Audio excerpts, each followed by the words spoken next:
Are we live? Are we streaming? Can you see me? Let me know in the comments if it's working. I feel like it's working.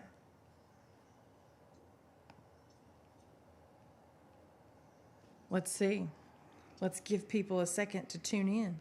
Jason, you're on speakerphone. Awesome. Hey, did you want to re-huddle that Zoom real quick? Okay. There! My mother-in-law said good morning. It's working. Wonderful. All right, so, Brittany? Yeah? On that Zoom? Mm-hmm. Reoccurring meeting start? That's right. There's sure be one that says POM startup. Reclaim host? I'm going to stay a co-host. Okay. Stay co-host. The meeting is being recorded. Cool. So, I'm going to hop off this phone call and hop on the Zoom. Awesome. Okay. Good morning, everyone. So this Can is you hear us now, Brittany? we can hear you. This is a little unconventional here, but we have had some Check one. By the way, business issues. Yep, you are. Here we go. Are you ready for this? So if you'll unmute, Brittany. You have interrupted me a number of times. Go ahead and tell everybody. We're having a little... It's unconventional today. It's the Brittany Show. I didn't sign up for it, but here I am. So this is going to be great. Let's not even talk semantics here. Everyone's wanted this, Lord. including me. Whatever. Let me know in the comments who's tuning in this morning. It's Friday morning.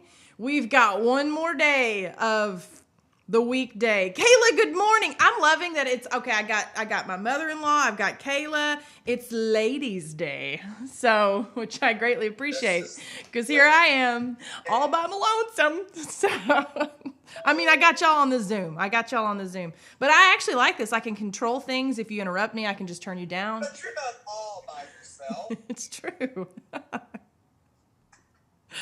Friday. Is that like... You're like the Wizard of Oz. Yeah.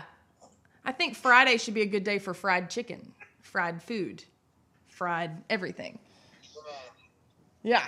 So anyways, I hope all of you guys are doing amazing this morning. We talked a little bit about it. We touched on it yesterday, but we've been talking about... Jason, what have we been talking about?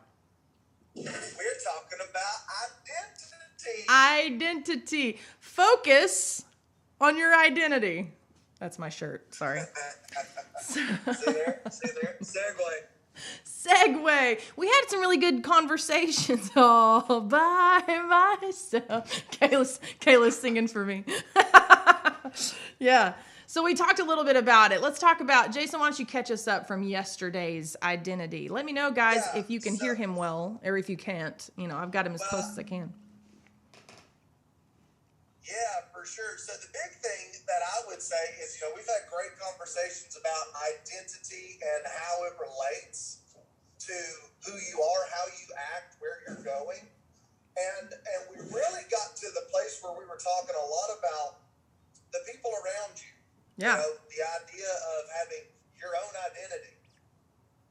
And today, we want to talk a little bit about identity as it relates to working on a team, being a part of a team. Who are you as it relates to being on a team? Because sometimes, I think anyways, if you don't know who you are, you'll actually start competing instead of completing the team. What do you think about that?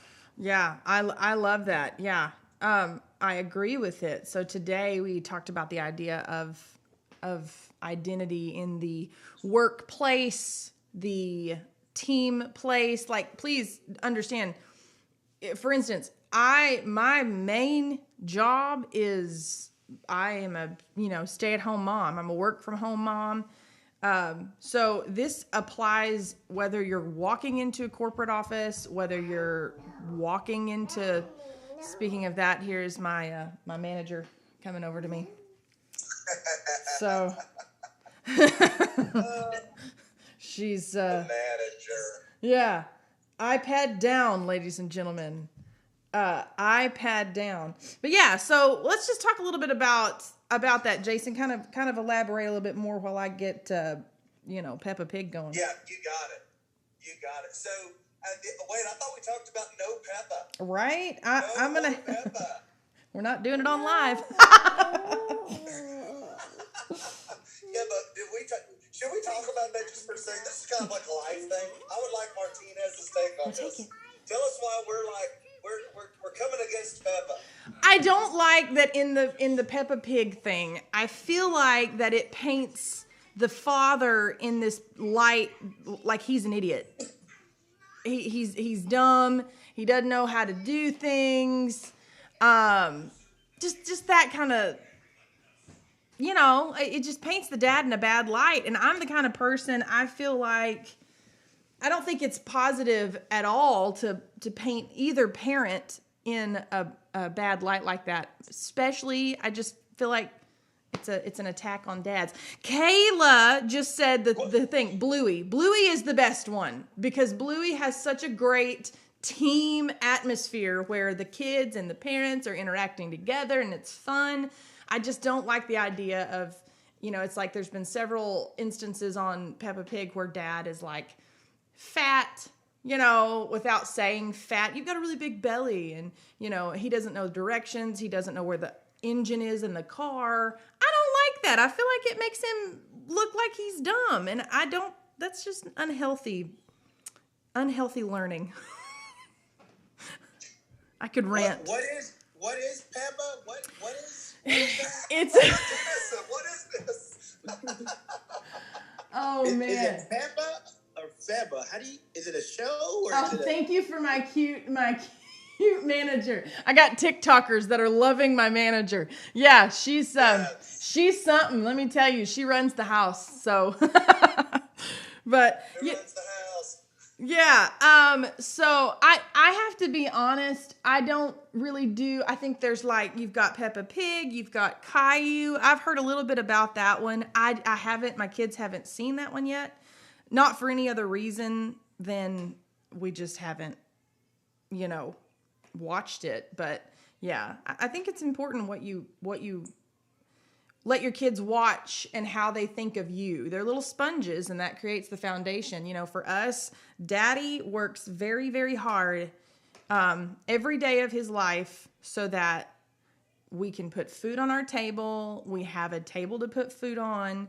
And he is very smart and he is very wise. And he is somebody that you can come to for direction because he is your dad. And based on his life and his actions, he shows that he is a wise enough person for you to come to for counsel. I don't ever want to paint a different picture other than that in my kids' eyes because I think we have far too many situations where dad is just painted in an awful picture. Or better yet, maybe dad struggles with identity so he can't lead. Ooh, let's talk about identity. Now can you see why I love Britney's the star? Look at me segue in. Peppa don't like Papa. Is what we're basically saying. Peppa don't like Papa. Yeah. Daniel Tiger is a very good one. I like that Daniel Tiger deals with real emotions, but always a positive outcome. And I like that they do it in song form because I don't know if y'all know this about my house, but it is one big musical because all Anna does is sing and all Adley does is sing. Especially Anna. Anna is going to be the future songwriter. Everything is a song. She'll get angry. And the way that she gets angry is she goes in the next room. I don't like my mommy right now. She made me mad. I'm just singing a song. So, Brandy, you're lying. No, I'm not. I wish that I was, but I am not. Yeah, she argues with me in What are you talking about? She does song form arguments. Oh man. My! I can honestly say I did not know that. Yes. Ooh, I am all for female empowerment, but not at the detriment of the father figure. Amen. That is such a good comment. Thank you for, I agree completely with you. This has to be, we have to build each other up. by building yourself up, you shouldn't have to tear down the other. I love that. TikTok, you're on fire today. I love that. That's great. I feel why Jason gets real elevated when he's in this chair. It's something about this chair, I think. If I start hitting this desk like a gavel situation, you'll know I've caught it. But yeah, so back to the points. We talked about identity, and I really like the sharing the idea of, I can't even remember the name of it, Jason, but we took your strengths test. Well, yeah. So yeah, what happened was, I think everyone struggles with who are you on the team? Why are you at the table? And even the idea of like, well, maybe I should be more like this one, or maybe you come to the table thinking everyone should be like you. And we went through this course that was accompanied by a certain, like not a survey, but a quiz to identify what they call your working genius. It's called Working Genius. That's right. It's by Pat Lencioni, and it was very insightful. Say that one more time. What's it by? It was his name is Pat Lencioni. He's Italiano. Yeah. And he's written great books, a lot of great teamwork, a lot of good. I forgot. There's several books that I have enjoyed of his. I can't think of his titles, but I just remember the content of it was really good. But yeah, do you have your phone, Brittany? Maybe you can pull up what are the working geniuses. We can kind of talk about this. No. Remember them by heart. No, Peppa Pig's on the phone. See, Peppa's messing our family up once again. Messing it up. After this. Actually, we've gone from Peppa Pig to Cocomelon, so good vibes. But yeah, there are, I think, how many are there? There's like five or six. Five, yeah. 5 love languages, guys. Look it up. Yeah, the 5 love languages at work. Yeah. But the concept was, like, so for me, I'll give my point of view, and then Brittany, you can do the same thing. It was very liberating for me to, like, see that what I'm doing, like, for me, it was like, well, maybe I'm not doing enough. Maybe I'm right. But it was one of those, like, oh, wait, no, I need to keep doing this 1 to 2 things. I'm fixing to say something because about the 1 that. to 2 things that I'm strong at, other people on the team hate it. Yeah. But I naturally think about these things. I naturally gravitate towards these things. And the rest of the team, they're actually waiting on me to perform my duty, so to speak, in order to get their work accomplished. And vice versa, right? I can't do what they can do. It was just very insightful to see that it's okay for me to stay in my lane, so to speak. Like that's why you need a team. You need people on your team helping. Yeah. Yeah, we got one coming from TikTok here. I've had problems in the past with finding my place in the workplace because of my ADHD. And I will say I can relate to that 100%. I think it's all under the ADHD, ADD spectrum now or whatever, but I do struggle with that myself too. A lot of creative people struggle in that area. And it can make you feel rather isolated or like the oddball out. Now, I think the fact that you have something like that, ADHD, I think it's powerful in terms of finding ways around it. It's powerful knowledge to hack your brain. So for me, I have dyslexia. School was not that easy for me because of that, being a kid and feeling like, oh my goodness, I can't read or write real good and that kind of thing. But as an adult, I've learned to kind of hack my brain to work around it. I'm pretty open about those things. Hey, it's going to take me a little bit longer to read this and turn it in. It's going to take me a little bit longer to, whatever that may be. And just kind of learn workarounds. Our brains are amazing things. And even when we have something that makes us a little bit more unique, our brains have an amazing way of working around those things when we hack our brain. But also, sometimes some of those things are a part of your kind of your strengths. So for me and Jason, we're very different, but at the same time, I found it very interesting that we had similar qualities. So I'm the kind of person, I'm a discerner is what it's called. I can kind of catch on to something, and I just have a feeling. I got a feeling that's a good idea. And that's one of those, one of the strengths that they actually talk about in that test. And so when I come to the table, Kayla got me tickled. Anybody asks me, what do you bring to the table? Could you say that again? Anytime somebody asks me what I bring to the table, I'm going to look at them and say, I built the table. That's what I bring to the table. I built the table. I sincerely just got tickled. You bring to the table. I built the table. I built the table. Oh my God. In case any of y'all don't know, on TikTok or wherever, I build furniture. So that was the underlying meaning. But yeah, so understanding kind of your strengths and knowing that you don't have to be like everybody else at the table. You can have your own unique things that you bring. But a lot of that has to do with if you're working in a workplace environment or if you're in a church environment, any kind of a team environment, communication is key. I think sitting down and having that conversation with your team, hey, listen, what are you, it might not be like maybe your team doesn't do this test necessarily, but talk about your passions. What drives you? Why are you on the team? What are you passionate about bringing? And what are you passionate about seeing change or seeing improve or, that kind of thing. And then realizing kind of who you mesh with and who you don't necessarily mesh with, because I would argue the people you don't mesh with might be the most necessary to you in getting projects done. Because, for instance, I'm going to bring my sister in on this. She is a planner, and she's like one of those people that, hey, I'm going to check up with you 5 times to make sure you get things done. I am ADD and I forget things. So Angelina, she is so great about, she'll be like, hey, listen, we got to get those banners ordered. Do you have that banner design?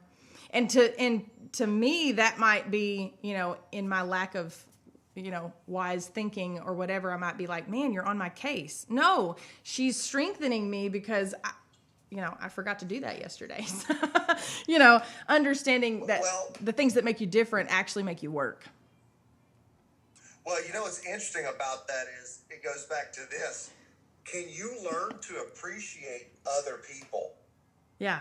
Like have a, in other words, I'm comfortable with who I am, and I recognize my weaknesses, and I recognize that this person is the completion to my weakness, as my strength is the completion to their weakness. Yeah. And having that just appreciation. By the way, he talks about it too. He said, look, when we talk about strengths and weaknesses, we're not saying that you just get to completely drop all responsibility.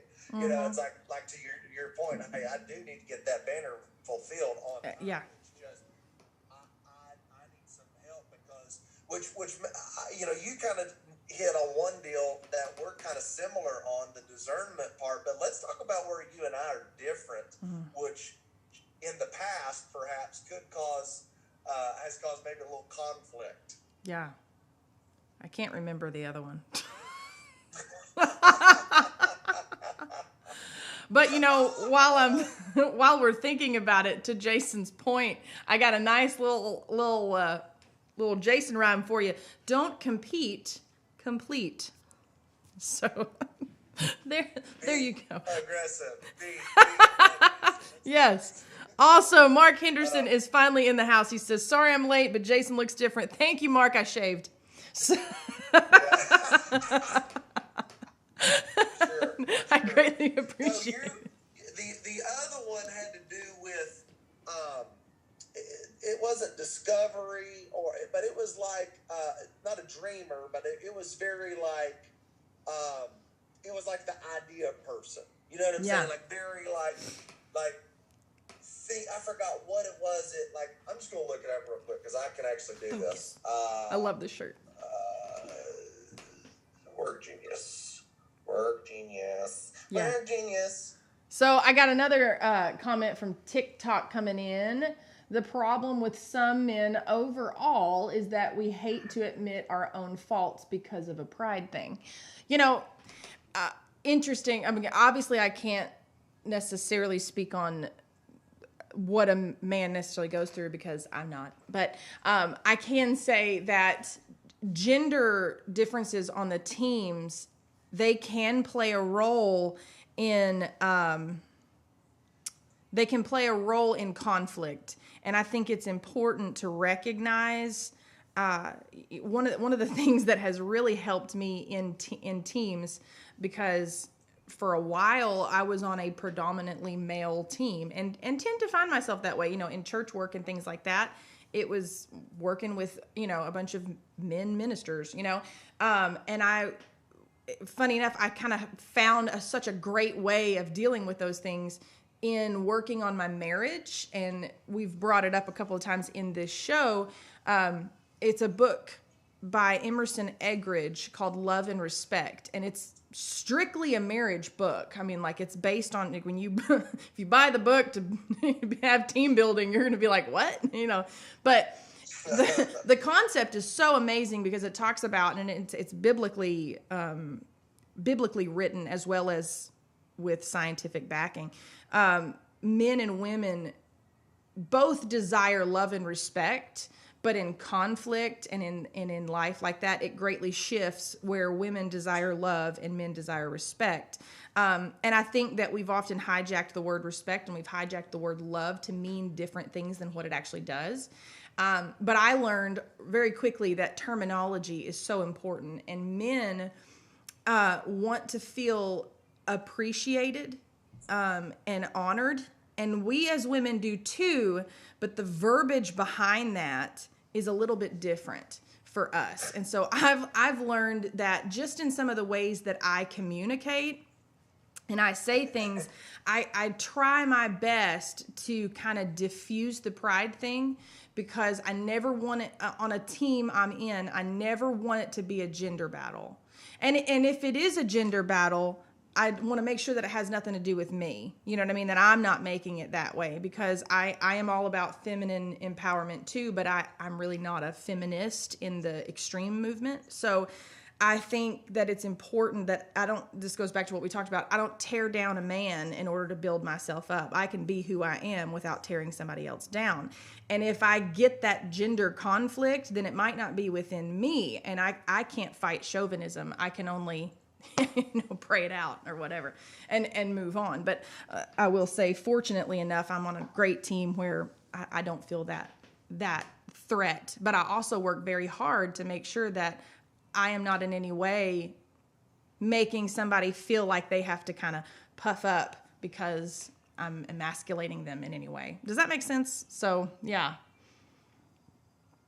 Yeah, I think that makes total sense, Brittany. And that just this whole idea of teamwork, working, together, and it might be an interesting conversation for next week.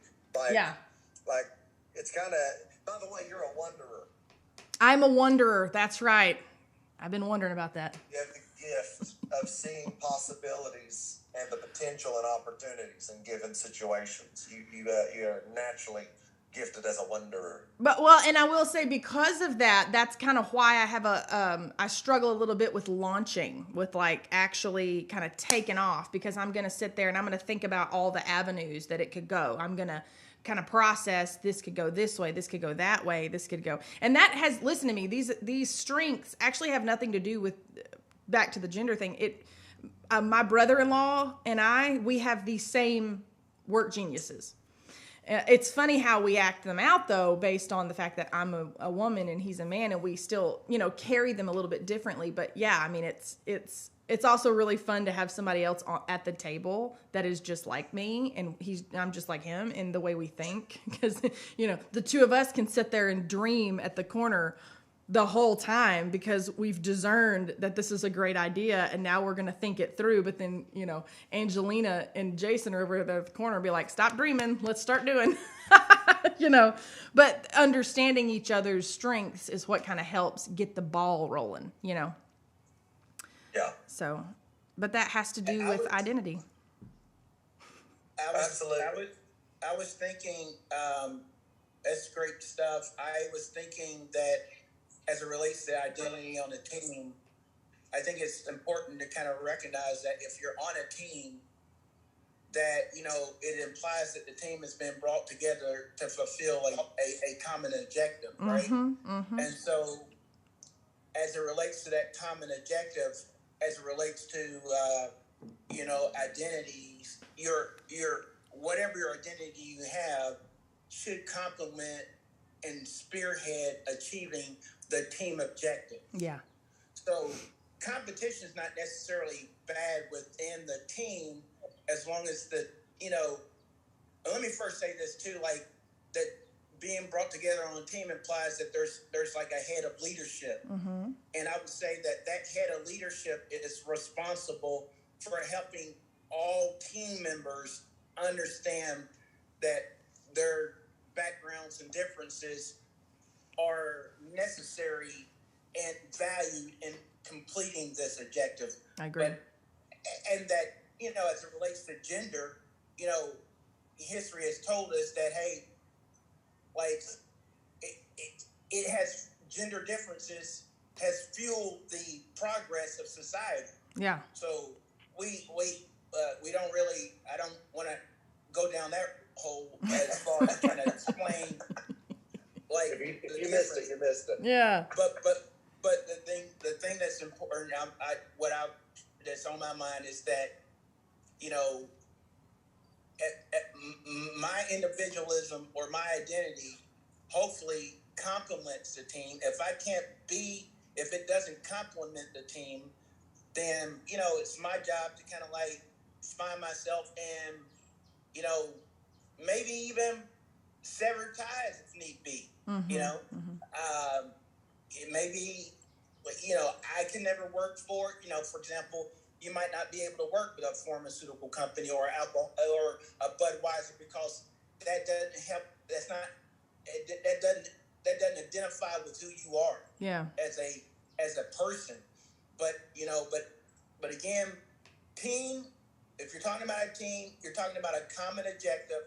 With that said, the leader is responsible for helping people recognize that their identities, their backgrounds actually are valued and bringing this team objective to pass. And it's important for that individual on the team to recognize, hey, listen, I agree. I need a compliment. You know, competition is not necessarily a bad thing, but not to a point where it impedes the progress of the team. Yeah. You know? Absolutely. And so that, you know, but identity is important, but it you know, it actually, it takes a second, a back seat to the team objective, you know, in a lot of ways. But it also can help also spearhead and give the team a different objective that they hadn't considered based on the identity or your passion within that team. You know, you might have a gift or value that actually elevates the team. Yeah. So it's not to say that your identity is supposed to be poo-pooed. Yeah. You know. Anyway. Well, I agree, and I'll tell you this in closing. Yeah, I think it's important that all of this goes back to the entire week's conversation, which is evaluating who you are, finding who you are in your identity. And so if you are to the place, you know, sometimes you have to step back and you have to look at yourself, and you have to make sure one thing that my CEO, my pastor, my father, my dad has always said in leadership things, and I agree with 100%, you know, don't bring your insecurities into a team, you know, meeting and things like that. Really evaluate what that is, and whether it be your insecurities, your preferences, check them at the door when you come in, and let's gather. But in order to do that, it's a matter of finding who you are, finding your strengths, but also understanding your weaknesses, and through exercising this and through prayer, because I'm a firm believer that the foundation of everything involving yourself rests on your faith, because our God teaches us who we are as individuals, because before we were ever formed, he knew us. So understanding, hey, God, I want to know my strengths, but I want to know my weaknesses. And I want to be able to, not have pride back up those weaknesses, right? I want to make sure that I can kind of break down those weaknesses and actually find a way to turn them around for the better, right? So, dyslexia might be looked at as a weakness if it is not kind of combated and counteracted. But now I can look at it and say, actually, the fact that my brain works a certain way is what makes me so creative. So that weakness is, in fact, a strength. So it's one of those things that it's very, it can be very empowering, but understanding those weaknesses, really evaluate what you're insecure about and work on those things. And somebody on TikTok said a disagreement isn't always a negative thing. It helps grow stronger. Absolutely. Make sure when you're dealing with conflict in anything that you kind of evaluate your insecurities and make sure that you don't, hey, listen, this is not always an attack, right? But that has to do with your self-evaluation and who you are as yourself, and believing in yourself, believing yourself capable of growth, believing yourself capable of better things. So take that away this week and just, I don't know, work on who you are as an individual. I know I am. So yeah, I think that identity, who you are, helps to define the team and define the team's identity. Yeah, if a common goal is sought with a healthy relationship group, then Exactly. Your unique identity, if you're at the table, it's because of your unique identity, and that portion of who you are helps that team expand in its creativity and in its goals and things like that. So you are important, you are valued 100%, and I think it's so important that you discover that. And it's not until you discover how valuable you are and how important you are and who you are that you are able to move forward in life and truly reach the potential that you are able to reach. So take this away this week. Work on who you are, because you're worth working on. And have an awesome weekend. I've loved this conversation, and I really look forward to next week with my co-host. So I am not solo. So, anyways, Jason Martinez, Facebook, TikTok. I almost said Instagram. I love each and every one of you. Jason, how do I turn this thing off? Hey, you'll just hit where it says stop stream. And then same thing with TikTok. You'll just close that app. But hey, how many think Brittany did a great job today? Oh, goodness. I think she nailed it. And I think maybe she should do a few more like this, where she takes the lead. And I think this has been a good thing. So I love the conversation. And I do look forward to get back in here Monday for sure. Absolutely. Enjoy your weekend. See you Monday. Hey, dyslexia, unite. We'll see y'all later.